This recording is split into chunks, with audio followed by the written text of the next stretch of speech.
Alas 5:10 na, 1 Western Visayas na. Tutukan subong Lunes. 3 patay, 2 pilason matapos sa sagairan sa truck at motorsiklo kang nakabunggo sa puno sang kahoy sa Masin, Iloilo. Riding in tandem suspects nga nag-agaw sa bagsang doktora sa Bacolod City nadakpan na. 3 ka balay kag 3 ka establishmento sa Barangay Balantang Haro na sunog. Samtang balay nga ginaisaran sang 4 ka mga pamilya sa Victoria City na sunog man. 2 ka rider nag-motorcycle stunt sa runway sang ginatukod nga Kabangkalan City Airport. Ginaimbestigaran sang LTO-NIR. Kag kick-off sang Brigada Eskwela, ginhiwat subong nga adlaw. Pagpakayo sa mga hulot klasihan, ginatutukan.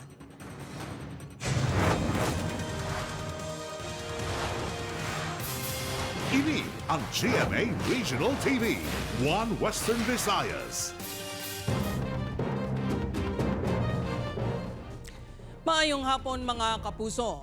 Sa nagapanguna nga balita, driver tag-iya kag isa ka pahinante sang truck patay sa makabunggo ang salakyan sa puno sa Akasya sa Maasin, Iloilo. 2 pa pilason. Ini ang gintutukan ni Kim Salinas. Makit-an sa sining nga CCTV video ang paglaway sang truck may karga nga kawayan sa Barangay Hall sang Kaigon, Maasin, Iloilo. Madasig ang dalagan sini. Makitan man ang 2 ka lalaki nga yara sa ibabaw sa mga kawayan. Matapos lang ang pila ka segundo, may nabatian na nga mabaskog nga nagapok ang mga residente. Ang truck na disgrasya na. Gilay na ni ginrespondihan sang barangay. Ano ka natunog ang lagpo? Tunog ko ito, banggaan ka siya mo, ipit kita, sandwich kita. Napagawa naman kayo yung gamitan naman ka kable. Tapos ang ulo, katrak ito, yung angat mo sa puno, kakasyabla. Para mahumlad. Dead on the spot ang 3 ka individual nga ginkilala sa alias Michael, 29 anyos, driver sang truck. Kag alias Severo, 72 anyos, tagiya sang truck. Patay man ang 18 anyos nga pahinante nga si Gilbert matapos nagtabog sa semento nga dalan. Pilason, kag parayon nga ginabulong sa ospital ang isa pa ka pahinante. Sa investigasyon sa Maasin Police, pakadto sa poblasyon ng truck sang na-sideswipe ang nasumalang motorsiklo, samtang padulog sa blind curve. Nakaangko naman sang minor nga pilas ang driver sa motor nga si Alvin, nga SK Federation President sang Banwa. Siguro kabig balas ang driver, ang manibela, para nga hindi gid mapuruhan ang motor. Pero nalabot siya gid dyan natumba man gani ang motor. Gintan out sa aton investigator, mga fractured siya sa butkon, amo na bala no, sa tiil. Dugang sang kapulisan, dako man ang posibilidad nga nadulaan sang preno ang truck. Antes kuno na sa disgrasya nga na nagkuha sila sang kawayan sa barangay Subog mo. So daw medyo may guba na kuno bala ang preno. Daw disponeran lang. Ginapahayag madamo na ang naaksidente sa lugar gani ginapahalong gid ang mga motorista. Upod Caramel Porquia, Kim Salinas, 1 Western Visayas. Para sa dugang mga balita sa Negros kag Panay, makaupod ta si Aileen Pedreso. Lin? Madamo nga salamat, Jert. Riding in tandem suspects nga nag-agaw sang bag sang doktora sa Bacolod City nadakpan sang kapulisan. Yaring balita. Positibo nga gintumod sang doktora ang suspect nga nang-agaw sang iyabag subong man ang lalaki nga nagmaneho sang motorsiklo nga gingamit sa pagpalagyo sa Barangay 19 Bacolod City. Gani nangin madasig ang pagdakop sa mga suspect nga sanday Alexander 32 anyos kag alias Rem 37 anyos sang Sabado Mayo 30. Una nga nadakpan si alias Rem sa Barangay 40. Samtang ang mismo nagtaya sang pusil kag nag-agaw sang bag sang doktora nga si Alexander sa Barangay Kabug nadakpan matapos nagpakigangot sa kapulisan ang iyahimata. And then, ipakita namin ng mga rogues gallery, and true enough, may mga gin-identify siya. Of course, at that time, wala pang pangalan. With the help of all the intelligence community, no, including sa regional sa national, we're able to come up names as to track down the suspect. Na-recover sa balay ni Alexander ang motorsiklo nga ilaging gamit. Na-recover man ang 2 ka cellphone sang biktima. Well, because concern sila, nagba-viral na kasi sa Facebook, no, na as downloaded also by JMA. Kitang-kita din nila, sila mismo. The mother and the sister, accordingly. Padayon nga nagapabulong ang doktora. Desidido sila nga magpasaka sang reklamo. May injury siya, may assault. Ako ya sa mother, kalain sa balatsagon nga makita ko bata akong nasakit niya sa CCTV. Wala na naghatag sang pahayag ang mga sospek sang ginpadulungan sang news team sa Bacolod City Police Station 1. Magapangatubang ang mga inisang reklamo nga robbery hold-up. May mga tanod na naging pahamtang sa boarding house kung saan nagluntad ang insidente. Upod kay Reynald Castillo, Aileen Padraso. 1 Western Visayas. Sa iban pa nga balita, anong ka-istruktura lakip ang 3 ka balay ginlamon sang kalayo sa Haro. Samtang, balay sang 4 ka pamilya na sunog sa Victoria City. Ini ang gintutukan ni Kim Salinas live sa Barangay Balantang Haro, Iloilo City. Kim?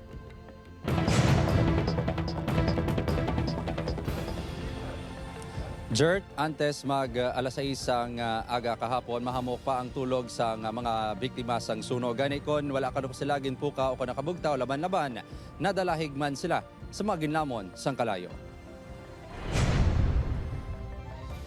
Makit-an sa sining nga video ang madamol kag maitom nga aso. Sang ginpalapitan, ginalamon sang kalayo ang mga istruktura. Makitaan man nga bisan ang linya sang kuryente, ginatupok na sang kalayo. Ang insidente ay natabo sa Barangay Balantang Haro, Iloilo City, pasado alas 5 kahapon sang kaagahon. Totally gutted ang 3 ka balay. 6 ka pamilya nga ginabugusan sang 18 ka individual ang apektado. Wala man makaluwa sa sunog ang barbershop, ice cream store, kag clothing and cellphone repair shop. Lunsay human sa mixed material sa mga struktura. Isa sa mga nasunugan ng pamilya na store nga mo ang tagiya sa barbershop. Magluwa sa mga pulungkuan kag gamit nga sunog na. Wala man makaluwa sa 7 nila kahinuptanan nga kuring. Pagwa ko sa bentahan, ang balkatawo may sunog sa dalom. Then nagdalagan ko ako ang fire extinguisher dito sa likod. Pagbuga ko, ay natako na kalayo. Under investigation pa siya, pero ang mahatag naman sa bong is ang area of origin kung diin nag-start ang sunog, which is dito sa balay ni Mr. Julio Solmayor Sr. sa may wall na lapit sa water pump. Nagpaiway na maghatag sang pahayag sa news team ang tagiya. 273,000 pesos ang nalista nga danyo sang sunog. Makitaan sa video nga napuwag ang mga pumuluyo matapos masunog ang ini nga balay sa Barangay Malinong, Victoria City mga alas 10 Sabado sang gabi. Ang balay ang ginapanagiyahan sa pamilya Pante apang ini ang ginaistaran sang 4 ka pamilya. Fiesta sa lugar sa diyon sang insidente. Apisar sang pagresponder sang BFP, madasig si Yapon niya naglapta ang kalayo. Sa investigasyon, naghalin ang kalayo sa isa sa mga kwarto sa ground floor. Masobra, 2.8 million pesos ang gintugang nga danyo sang sunog. May istorya nga hungod niya ginsunog ang balay. Apang ini ang ginaimbestigaran pa. Under investigation pa man ang aton nga cause of fire. Mga conductor, hindi pagit kami makasigurado nga intentional ang natabo kung ano gid man ang ginalinan.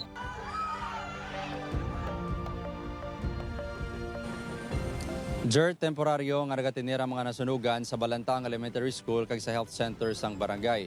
Nagapanawagan ang mga ini sang bulig agud liwat nga makasugod kag makapatindog sang ilang mga puloy-an. Jert? Madamo gid nga salamat, Kim Salinas. Nagapadayon ng search operation nga ginapatigayon sa mga personnel sa Philippine Coast Guard, Bureau of Fire Protection, kag sang Disaster Risk Reduction and Management Office sa Rojas City, kag probinsya sang Capi sa 47 anyos nga lalaki nga staff sa isa ka eco park nga ginapatian nahulog sa suba sa Barangay Cagay, Rojas City kahapon sang hapon. Ginkilala ang biktima kay alias Rogelio. Base sa impormasyon, nagabulig kuno ini sa paghikot sang floating cottage sa nagluntad ang insidente. Ginapatihan nga nadulaan ini sang balanse bangod sa mabaskog nga hangin. Apang ulihina na ibaluan sa kaupdanan sini nga siya ang nadula. Gilayon ini ginpangita apang napaslawan ang iya kaupdanan.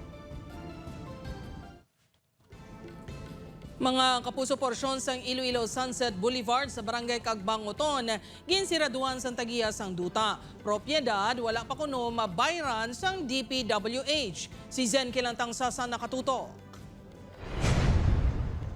January 19 sini nga tuig kadungan sa pagbisita ni DPWH Secretary Vince Dizon sa Iloilo, ginsiker sini ang Iloilo Sunset Boulevard. Nagpromisa ini nga tapuson ang proyekto subong man nga tuig, lakip nang pagbayad sa mga right of way. Apang kahapon, ginkakibot sa mga motorista ang barikada nga ginbutang sa porsyon sang Sunset Boulevard sa Barangay Cagbangoton. May ginpahamtang man nga notice nga ini ang private property. Sunod sa tagiya, wala pa nabayaran sa Department of Public Works and Highways Region 6 ang propiedad. 28 milyones pesos kuno ang balor sang duta nga gingamit sang ahensya para sa proyekto. Enero 2025 sang nagpirmahanay sila sang Memorandum of Understanding nga bayaran sa ahensyang tagiya antes magtakop ang tuig. Padala ko sang demand letter sang April 30, nag-prepare na ko nga kung hindi sila makabayad by May 31st, nga ipasira ko na. So, ako na lang ako nga trajectory. No? Magluwas sa 28 milyones pesos nga balor sang duta, may sulukton pa ini nga 6% ka interest.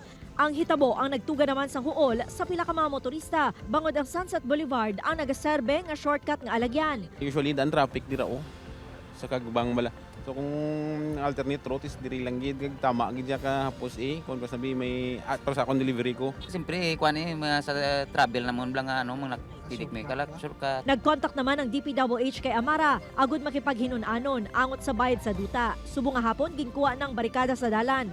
Gintuan sa news team nga makuha ang bayad sang DPWH apang wala pa sang statement ang ahensya angot sa issue. Upod kay Cirilo Randuque, Zen Kilantang Sasa.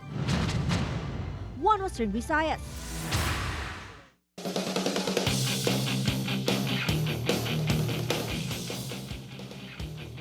Western Visayas nagtupa sa panglimang pwesto sa pagtakop sang Palarong Pambansa 2026 sa Agusan del Sur. Narbasalan Region yara sa ika-11 nga pwesto.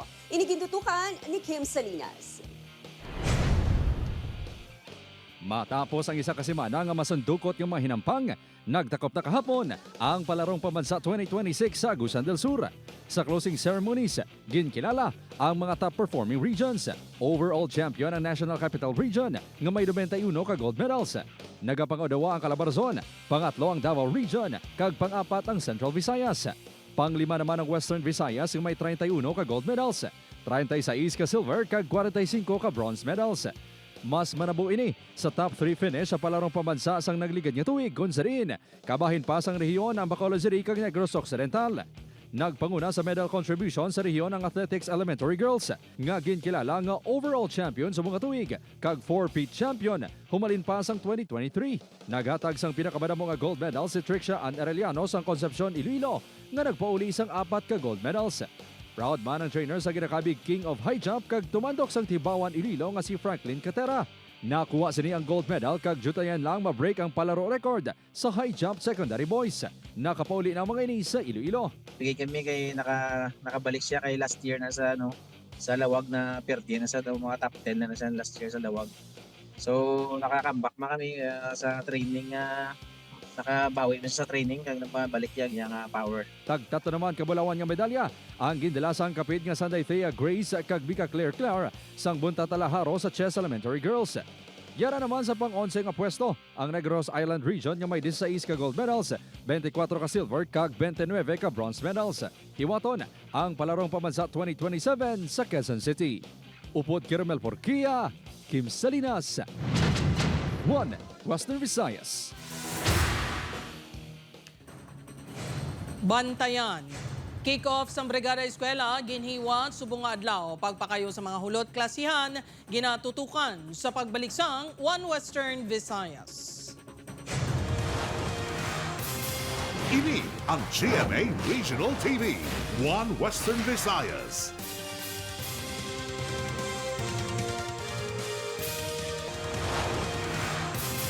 Ini ang GMA Regional TV, One Western Visayas. Mga kapuso, malapit 1 million ka-learners target nga ma-enroll sa DepEd 6 sa school year 2026-2027. Kick-off ceremony sa Brigada Eskwela ginpatigayon subong nga adlaw. Si Zen Kilantang Sasa nakatuto. Naglabot sa 964,513 ang learners sa Western Visayas sang tinalikdan nga school year. Base sa datos ng Department of Education Region 6, apang ang ini nga numero, posible malampasan pa subong nga school year 2026 to 2027. Subong adlaw, opisyal na nga nag-umpisa ang Brigada Eskwela 2026. Sa Iloilo City, ini ang ginlunsar sa Hibaw-an Integrated School sa Mandurriao. Mayor nga tinutuyo sini nga manginhanda ang mga eskwelahan sa pagbukas ng klase sa Lunes, June 8. Hindi magnubo sa 80,000 ka-enrollees ang ginalauman sa syudad subong nga school year. ang mga eskwela, ang mga classrooms nato, ang mga kisame, ang mga roof, mga pintahan, ang mga palibot, malimpyo, kag-welcoming para sa pagbalik sa mga kabataan sa Lunes. Prioridad naman sa Department of Public Works and Highways Region 6 ang pagdiklag sa mga drainage sa sulod kag sa palibot sa mga eskwelahan. May cleaning and disinfection of school premises and surroundings, repair and cleaning of wash areas. Samtang, temprano pa nga nagpadulong sa GK Sibol Elementary School sa Barangay Matabang, Talisay City ang pila ka mga ginikanan kadungan sang pagbukas sa Brigada Eskwela. Naanda na kuno sang amay nga si Dominador nga manghilamon. Tungod sa mga estudyante tabala ma'am, siyempre kung may estudyante ka, bulig ka, kaya ang mga estrada mo manangga kung mga estudyante mo. Eh sila diyang ginikanan niya sa sulod sa eskwelahan. Ginpang tingluan man ang mga hulot klasehan kag iban pa nga bahin sa eskwelahan. Magluwas sa guba nga mga gamit, nagapabili nga problema sa Negros Island ang kakulang sa hulot klasehan nga naglabot sa masobra 2,000 suno sa DepEd. Malaki pa yung figure, tinutukan ni Secretary na every year at least mabawasan yung classroom shortage natin. Gani may mga tupad beneficiaries nga ginpadala sa mga eskwelahan para makabulig kayo sa mga guba nga classrooms agud magamit. 5,000 po na schools across the nation po yung bibigyan ng tupad beneficiaries para po makatulong doon sa Brigada Eskwela natin sa pagkumpuni po ng classroom na sira, nabanggit niyo po kanina, sa paglilinis po ng ating mga silid-aralan. Temprano nga solusyon sa GK Sibol Elementary School ang paghimo sang makeshift classrooms. Basic cleaning materials and the paints and as I have mentioned, get ang classrooms, get ang kinahanglan, and of course I think ang admin building, we are always resilient and very resourceful. Our teachers are really trying their best. Upod kay Cirilo Randuque, Zen Kilantang Sasa, One Western Visayas.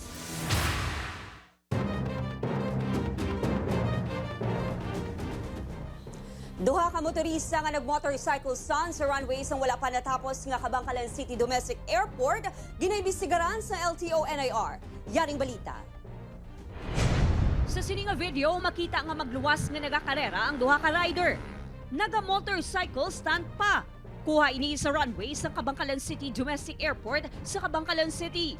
May kopya na sang video ang LTO-NIR kag ginapangita na ang duha ka mga rider. Kung taon mo ga Superman sila, and gitanaw naton most probably naga-exhibition sila or naga-drag racing sila. That is why nag-trigger ang aton nga pag-imbestigar sa ila because of the videos nga nag-send sa aton. Amo na we hope to identify ining mga involved sa ining drag racing. Delikado kag makaresulta sa aksidente sunod sa LTO-NIR ang among nga stunts samtang nagamaneho sa motorsiklo. Pananglitan matumod ang duha, magapangatubang ang mga inis ang nagakaigo nga penalidad. Sean man nga daw, hindi man yung first time, no? Matawag man ang lugar.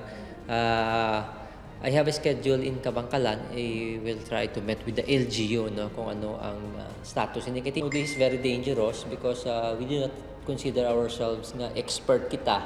Wala pas ng sabat sa mensahe kag tawag sa news team ang alkalde ng Kabangkalan City. Tuig 2007, sang ginumpisahan ang pagtukod sa Kabangkalan City Domestic Airport, apang wala na padayon bangod sa kakulang sang pondo. Upod kay Reynald Castillo, Eileen Pedreso. One Western Visayas.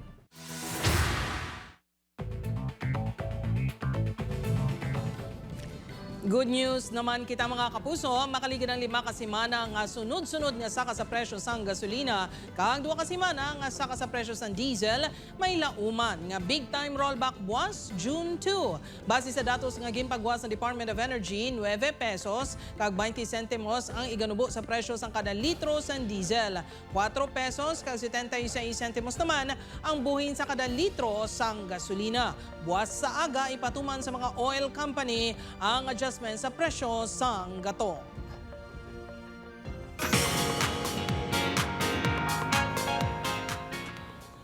Wow, running is life para sa 4,000 runners nga naki-join sa first ever Sparkle Run. Antis nagdalaga nag-stretching anay kag nag-warm up exercise ang pila ka Kapuso artist. Spotted kag nag-sparkle run Sunday Alvin Richards, Barbie Forteza, Martin Del Rosario, Chris Bernal, Derek Monasterio, Mark Bautista kag Tim Yap. Nagpasakop man Sunday Rafi Tima kag Mariz Umali. Pila lang sa top celebrity finishers Sunday Royce Cabrera, Ashley Rivera, David Licauco kag Martin Javier. Present man si Master Cutter Dingdong Dantes kag Ay de las Alas sa awarding sa iban pa nga top finishers. Kaupod sa Sparkle Jemmy Artist Center ang City of Manila kag Ron Rios Advocacy nga i-promote ang healthy lifestyle.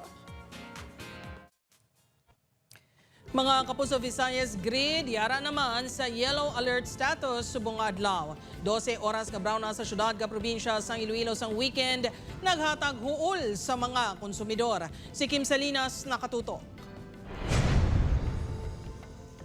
Iliwat naman ginpaidalom sa yellow alert status. Ang Visayas grid umpisa alas 3 ning hapon, tubtob alas 9 karon sa gabi, bangod sa manipis nga reserba sa kuryente. Base sa datos nga ginpagwa sang National Grid Corporation of the Philippines, yara sa 2,579 megawatts ang capacity sang grid. Nagalabot naman sa 2,488 megawatts ang peak demand. 958 megawatts ang supply na dula sa grid tungod yara sa forced outage kung wala nag-ooperate ang 11 ka mga planta. 11 pagid ka mga planta ang nag-ooperate nga directed naman o kung hindi full capacity. Nag-aguntos ang 2 man kay inikatsyempo ang pila ka residente sa Banwa sa Pavia kay Santa Barbara sang Sabado matapos ang 12 oras nga power interruption bangod sa maintenance activities ang NGCP. Panawagan sa mga residente sa liwat nga magpatigayon sa maintenance activities ang Eleco.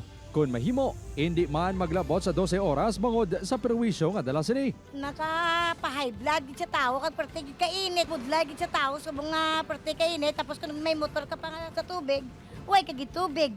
Amo ni subong nga kaiwat tas subong sang tubig, 6 to 6 danang brownout pisarabla sa kainiton. Apisar nagtupa ang ulan, nagantos kag naperwisyohan sa gihapon ang pila ka mga residente sa syudad sang Iloilo kasunod sang 12 oras man nga power interruption kahapon. May pilaman ka barangay sa Mandurriao kag Haro ang naka-eksperyensya sang 2 tubtob 4 ka oras nga brownout bangod sa maintenance activities sang NGCP. Budlay kung brownout sir kay hindi kahulag ang mga gamit sir kay kung go-obra ng motor sir kinahanglan gid may kuryente sa charge batteries. Budlay gid sir kay mainit tapos may mga freezer pa sila nga dire wala kami mahimo kay gabayad man lang kami. Upod Caramel Porquia, Kim Salinas. 1 Western Visayas. Ini ang GMA Regional TV, 1 Western Visayas.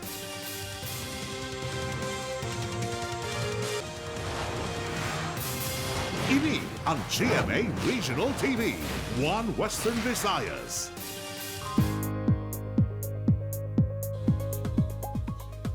Mga Kapuso, lauman na ang mas maulanon nga panahon sa pagsugod sa Southwest Monsoon o kung habagat season umpisa sang Sabado, Mayo 30. Ang habagat season ang patimaan sang pagsugod sang rainy season. Ang pag-ulan-ulan nga na-eksperyensyahan kahapon bangod na sa habagat nga ginpabaskog sang Bagyo Doming suno sa Pag-asa. Sugod sini nga mga binulan, mas nagadamo man ang nagaporma nga bagyo sa Pacific Ocean. Suno sa Pag-asa, sa pihak sang pagsugod sang habagat season, maka-eksperyensya sa gihapon sang monsoon breaks sa diin mangin mainit ang tiempo. Samtang gipathag sang Pag-asa nga ang ginatawag Blue Moon nga nasiplatan kagabi ang phenomena ang nagapatuhoy sa ikaduha nga full moon sa single calendar month. Ang tinaga ang naghalin sa daan nga expression sa 16th century nga once in a blue moon. Sa diin tumalagsawon nga gid ini nagakatabo. Ulihin na obserbahan ang blue moon sang August 31, 2023.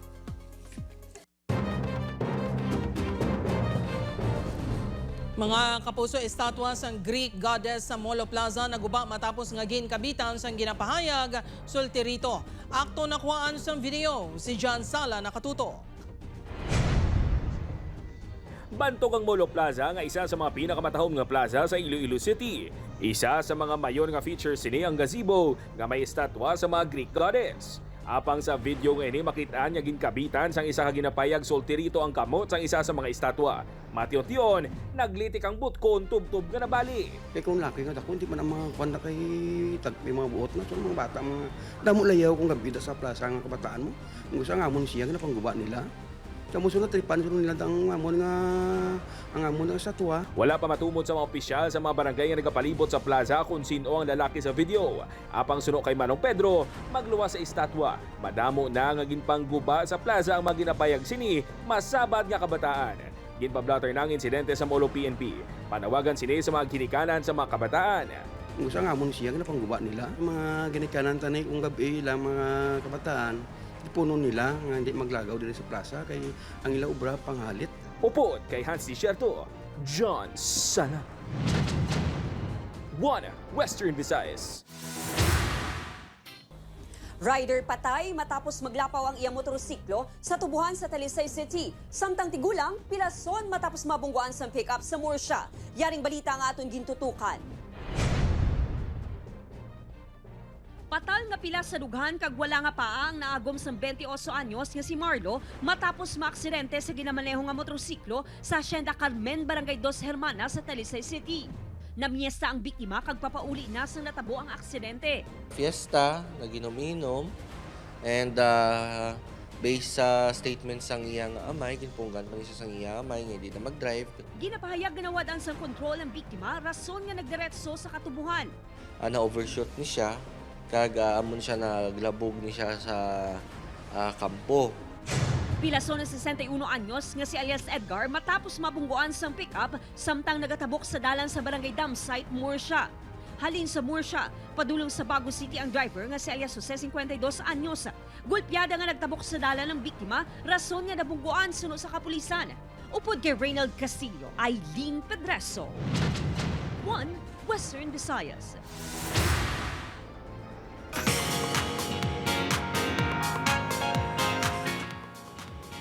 Mga kapuso, yari na ang mga balantayan sa The Mustard Cutter.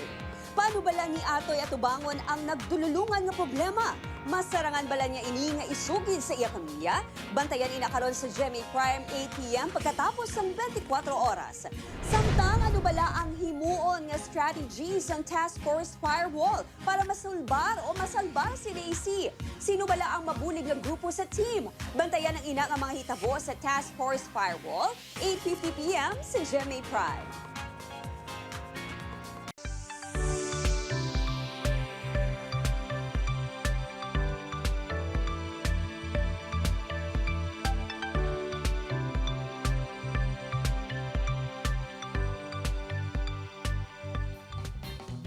Nakitaan sang bukol sa tunga sa mata ang tinday nga ini sa Barangay Tigmamale, Valderrama, Antique.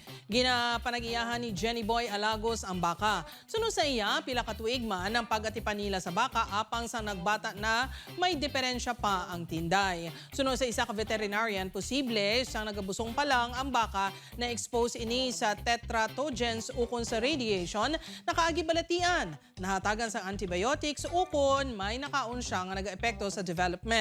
Kung kompleto ang lawas ng sapat, posible nga makasurvive man ini basta maalalayan sang maayo. During the stage sang development sang tinday sa sulod sang tiyan, especially during the first trimester, so sa first nga 3 ka bulan sang pagbusong sang nanay, na-expose siya sa teratogens.